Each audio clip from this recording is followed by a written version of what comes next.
Couture, je suis responsable du pôle développement économique de la gamme et j'ai travaillé, j'ai déjà animé des démarches d'études depuis 3 ans sur l'impact des usages numériques, télétravail, commerce, sur la vie.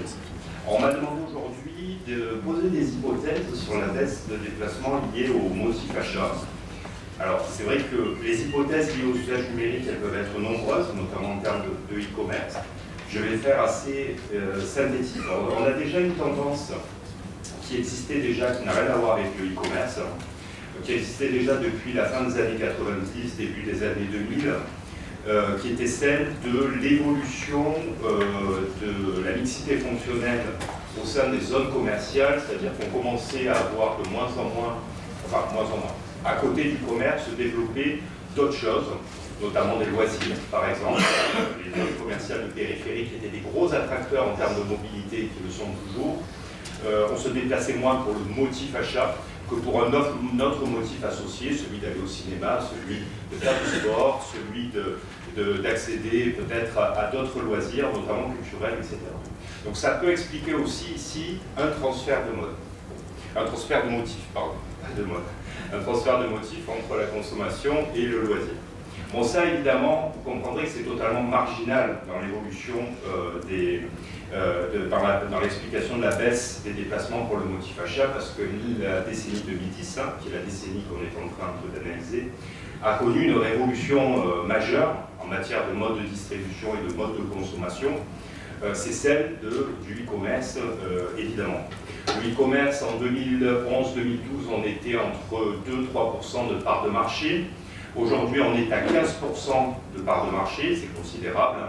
Donc on a connu une évolution assez constante tout au long de la décennie 2010, avec une accélération extrêmement forte qui continue aujourd'hui depuis la crise sanitaire.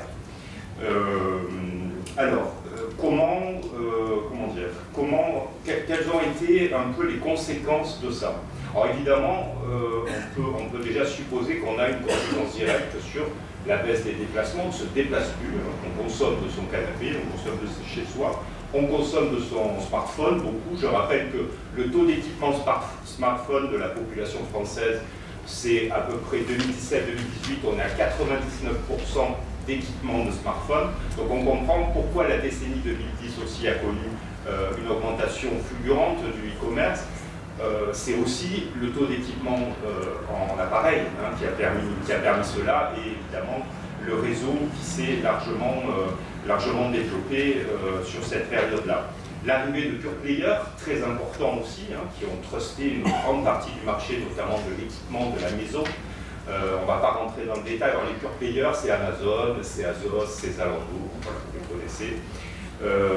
Et aussi des enseignes qui ont engagé à partir du milieu, un peu tardivement d'ailleurs, des années 2010, leur transition numérique, c'est-à-dire qu'elles ont développé une interface e-commerce de plus en plus performante, avec le développement au milieu des années 2010 de ce qu'on a appelé le click and collect, donc qui génère du déplacement. Effectivement, malheureusement, on a du mal à le mesurer.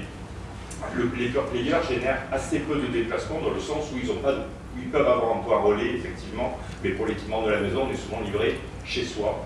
Donc ça, c'est des choses qu'on n'a pas trop analysées, qui n'est pas trop analysé dans l'enquête ménage déplacement, mais qui ont un impact en tout cas sur le déplacement du consommateur lui-même, sur le point dans le lieu de vente. Le premier motif, la première thématique impactée par le e-commerce, c'est évidemment depuis les années 2010 l'équipement de la maison. Alors je rappelle que l'équipement de la maison, c'est en grande partie les zones commerciales de périphérie qui sont concernées, celles qui génèrent depuis des décennies le plus de déplacements, et surtout les plus longs déplacements, Campagne par exemple, la Valentine, etc.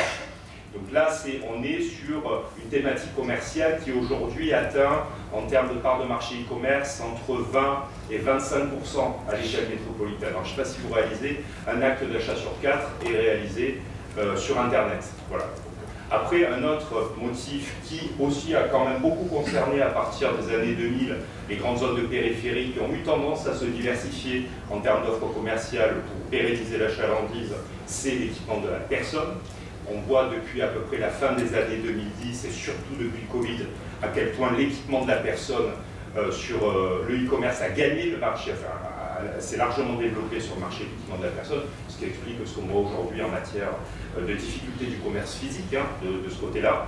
Et nouveauté, c'est l'alimentaire. L'alimentaire a gagné 150% de part, le e-commerce a gagné 150% de part de marché en alimentaire depuis la crise sanitaire. Bon, en volume, ça reste marginal quand même, mais l'alimentaire, on a connu deux phénomènes, et je vais les passer rapidement. L'augmentation du e-commerce sur, je veux dire, l'alimentaire, l'alimentaire dans les pratiques d'achat des familles, dans les pratiques d'achat qui sont le plus liées aux pratiques d'achat des hypermarchés, par exemple, hein, des grosses courses, etc. L'alimentaire de proximité, lui, s'est renforcé de manière physique, donc on a deux phénomènes, et effectivement, le motif pour les déplacements, on peut avoir, mais on ne le voit pas ici, des transferts de motifs de déplacement de la grande distribution, pour faire rapide, à la proximité. Donc là, on a quand même un phénomène très fort qui peut expliquer effectivement cette baisse des déplacements liés au e-commerce et à la dématérialisation des lieux de vente. Voilà. Alors, on a eu d'autres phénomènes, hein, les plateformes de livraison, par exemple, qui elles aussi génèrent du déplacement, un déplacement logistique.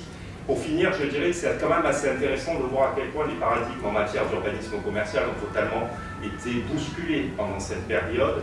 Depuis des décennies, avant la décennie 2010, la question c'était la maîtrise ou le conditionnement des surfaces de vente. Hein. Donc, tous ceux qui font de l'urbanisme commercial connaissent ça.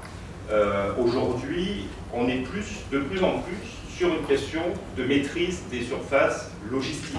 En fait, on a un glissement de la surface de vente à l'espace logistique. Ça se traduit clairement aussi par le fait que de plus en plus d'enseignes et de magasins en périphérie consacrent de moins en moins d'espace de vente, enfin de leur surface à la surface de vente, et de plus en plus à des espaces d'entreposage et de logistique, notamment pour assurer le click and collect. Voilà.